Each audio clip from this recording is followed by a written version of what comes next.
Meet Alex. On the surface, this week looks totally normal. A morning coffee to get the day going. A quick lunch with coworkers. Scrolling online and spotting a deal of the day that seems too good to miss. Signing up for a free trial to watch that one show everyone is talking about. A tap of a card here, a click of a button there. It all feels so normal, so small. But these tiny everyday choices are secretly bleeding Alex's wallet dry. And by the end of this video, we're going to reveal the shocking total of how much this normal week actually cost. Ever get that sinking feeling at the end of the month? You glance at your bank account, you know you got paid, you know you worked hard, but you have no earthly idea where all the money went. It feels like you're stuck on a financial treadmill, constantly running but never actually getting anywhere. If that sounds even a little bit familiar, trust me, you are not alone. And here's the kicker. It's not entirely your fault. We live in a world that is practically designed to make us spend, often in ways we don't even see. Today, we're pulling back the curtain. We're going to follow Alex's week and break down the 7 most common money habits that are quietly keeping you broke. Think of them as tiny leaks in your financial ship. But here's the good news. Once you see them, you can't unsee them. By the end of this, you'll not only know what the problems are, but you'll have simple, practical steps to fix them, starting today. So, stick around for that shocking total, and let's find out which of these habits you might be guilty of. Habit number 1, the daily treat yourself ritual. Let's start with Monday morning. Alex feels groggy, a little unmotivated. The solution? A quick trip to the local coffee shop for a $5 latte and a $3 pastry. It's just $8. A little reward for surviving Monday morning. It feels harmless, right? Well, the science behind why this habit is so destructive is fascinating. That caffeine boost does way more than just wake you up. It literally changes how you spend money for the rest of the day. And get this, research from the Journal of Marketing found something stunning. Having a caffeinated drink before you shop can lead you to spend around 50% more money and buy nearly 30% more stuff. Why? Caffeine is a powerful stimulant that gets the dopamine flowing in your brain, putting you in an energetic, excitable state. This state cranks up your impulsivity and crushes your self-control. So that morning coffee isn't just an $8 expense.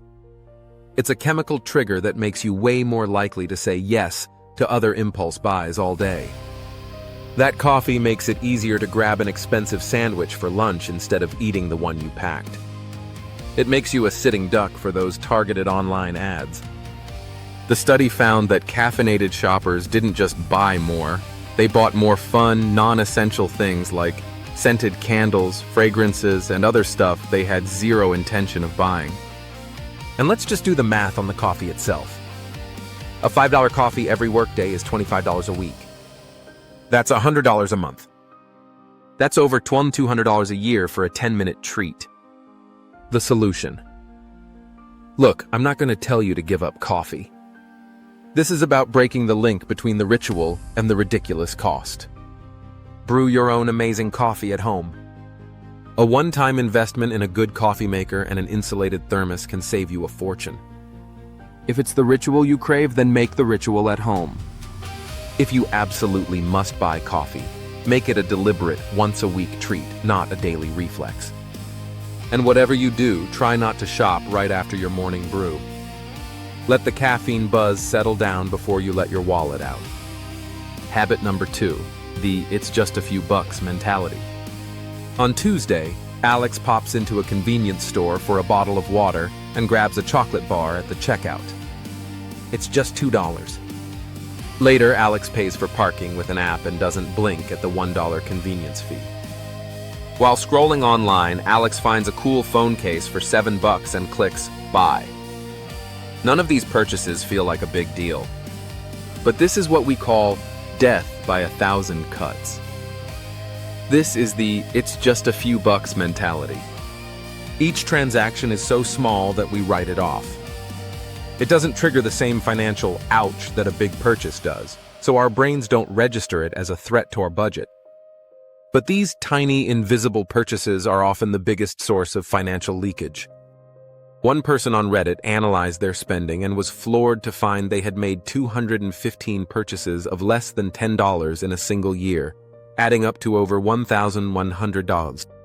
Over half of that was on coffee, snacks, or beer, all things they dismissed as just a few dollars. This habit is fueled by a total lack of awareness. Because the amounts are so small, we don't track them. We vividly remember the $500 we spent on a new TV, but we completely forget the 100 times we spent $5 on something trivial. Over a year, those trivial purchases can easily cost more than the TV. The solution. The antidote to mindless spending is mindful tracking. You have to make these invisible purchases visible again. For 1 month, commit to tracking every single penny. Not just the big bills, but every coffee, every snack, every dollar store find. Use a budgeting app that links to your accounts, or go old school with a notebook. The goal isn't to judge yourself, it's to gather data. At the end of the month, categorize your spending and stare at the small purchases category. You will likely be horrified, but also empowered. That awareness is the first and most critical step. Once you see you're torching $150 a month on vending machine snacks and convenience store drinks, it becomes a heck of a lot easier to change.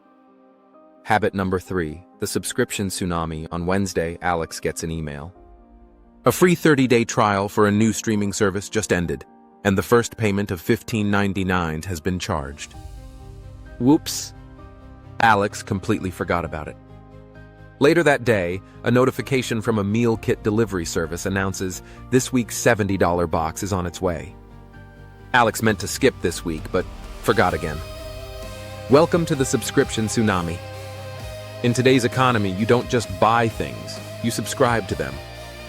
Streaming, software, gyms, news sites, monthly boxes for everything from razors to dog toys. The entire business model is built on a set it and forget it mentality.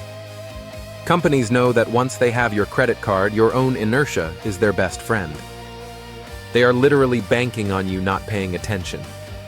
These small, recurring charges quietly drain your account month after month. 1 or 2 might seem fine, but they multiply. In fact, many people seriously underestimate what they spend on subscriptions, guessing a low number when the reality is often much higher because of forgotten trials and services they don't even use anymore. These subscription zombies are a pure financial drain, eating away at your budget without giving you anything in return. The solution. It's time for a subscription audit. Print out your last 3 months of bank and credit card statements. Go through them line by line with a highlighter and mark every single recurring payment. Every streaming service, every app, every gym, every monthly donation. Make a master list and write down the monthly cost for each. Now, for each one, ask yourself 3 ruthless questions. Do I actually use this? 2. Does it bring me real value or joy? 3. Is there a cheaper or free alternative? Be honest. If you haven't used a service in the last month, cancel it. Now. If you have 3 streaming services, could you be happy with just one and maybe rotate them every few months? This one exercise can often free up $50, $100, or even more per month. Habit number 4, emotional and therapeutic. Spending. Thursday is a rough day at work for Alex.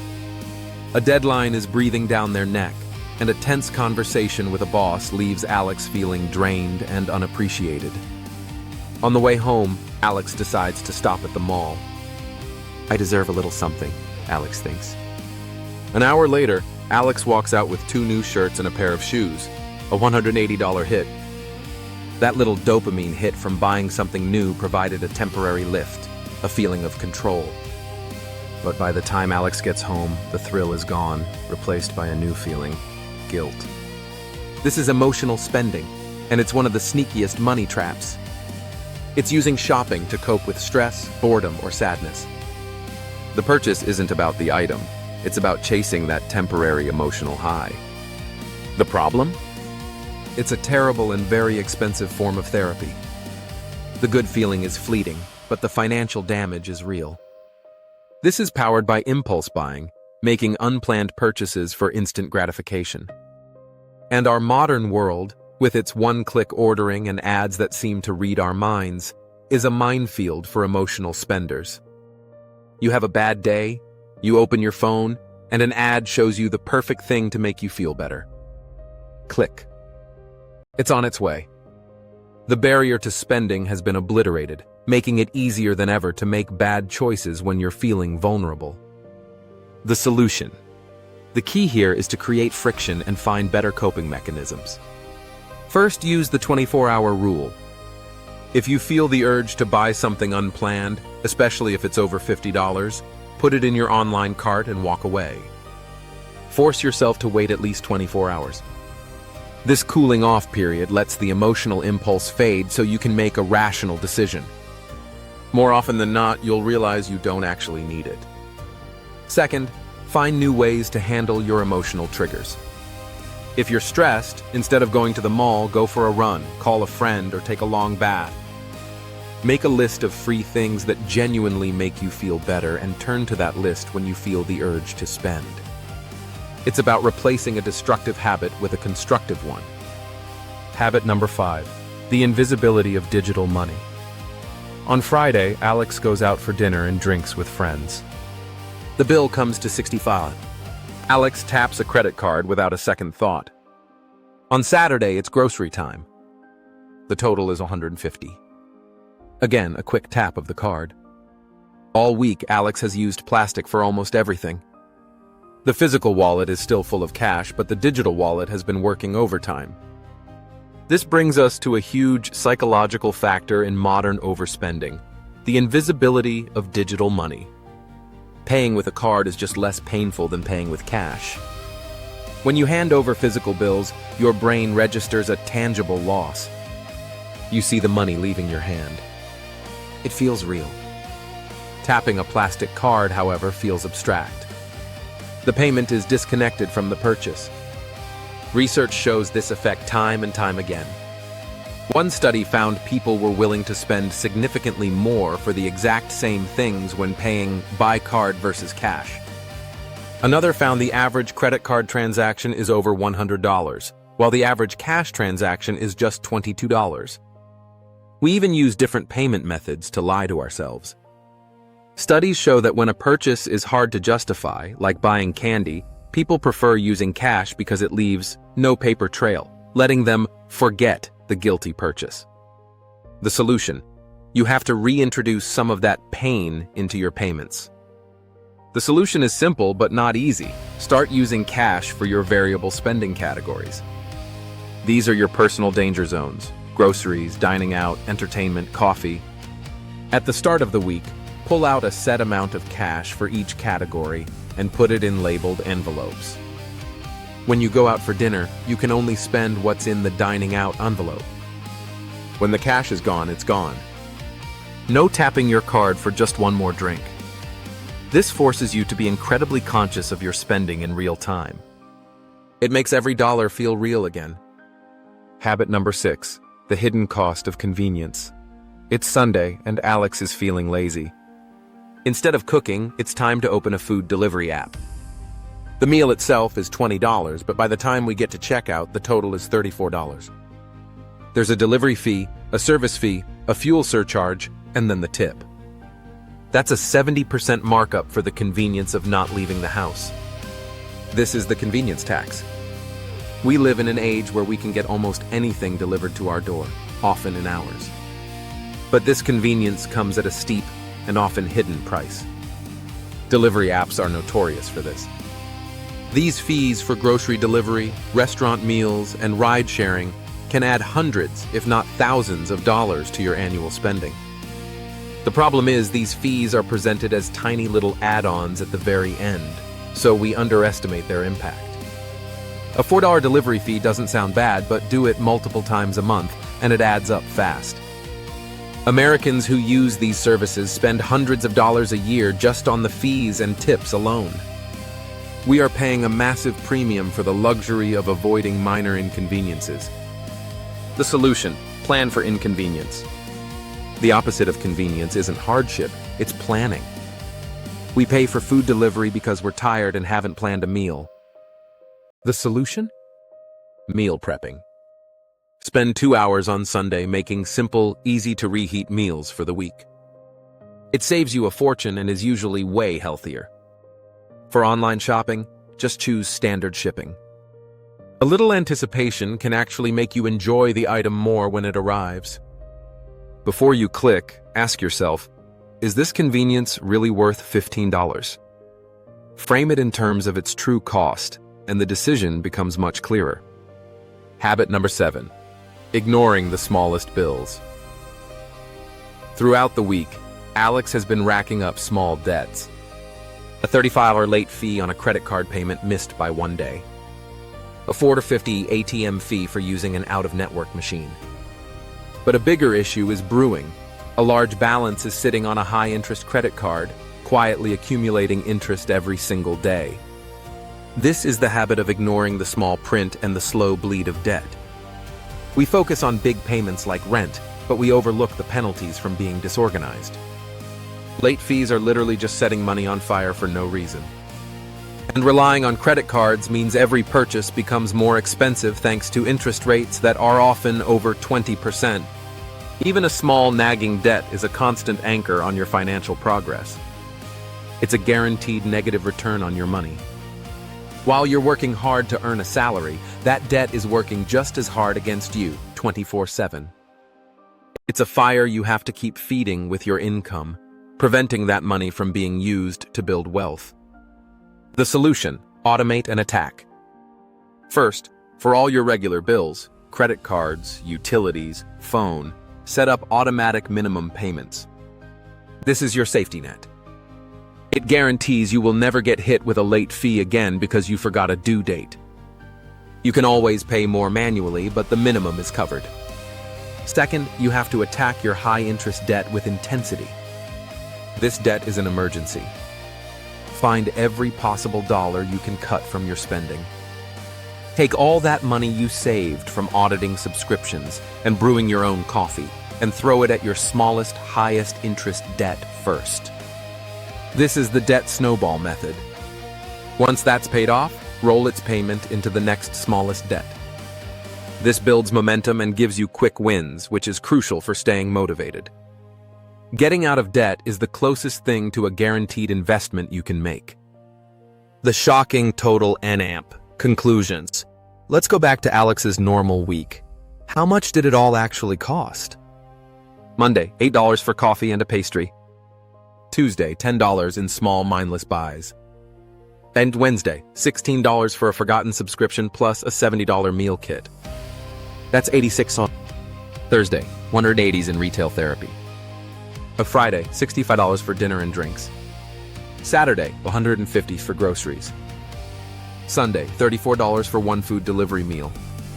Hidden costs, a $35 late fee and a $4.50 ATM fee. That's another $39.50. The grand total for Alex's normal week comes to $572.50. Over $500. If this is a typical week, that multiplies to over $2,290 a month. That's more than $27,000 a year. And this is all on stuff that isn't rent or a car payment. It's the leaks. The coffee, the subscriptions, the convenience fees, the emotional purchases. This is where the money is going. Seeing that number isn't about shame. It's about empowerment. Financial freedom isn't about making $1 million. It's about awareness. It's about making conscious, deliberate choices about where your money is going.